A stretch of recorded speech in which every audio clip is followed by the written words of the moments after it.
Bruxelles, ses toits, ses immeubles et ses antennes GSM, on en compte environ 1000 répartis dans toute la région. Beaucoup ou pas assez?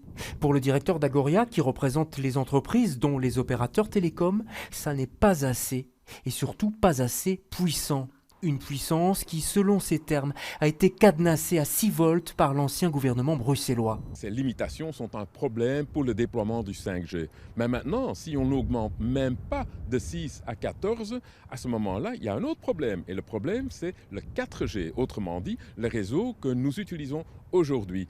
Et ce réseau sera saturé. À quelques semaines de la rentrée, Agoria lance donc ici un appel en direction du nouveau ministre de l'Environnement, l'écolo Alain Marron, lui rappelant au passage qu'un préaccord existait et prévoyait l'augmentation de cette norme à 14 volts.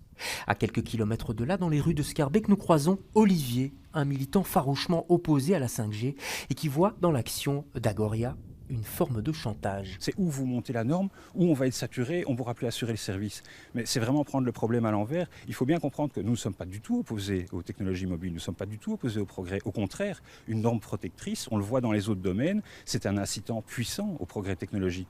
Que ce soit dans l'automobile, dans l'aéronautique, quand on met une norme, les constructeurs s'adaptent. Le débat est donc loin d'être clos. Il devrait atterrir sur la table du gouvernement dès la rentrée.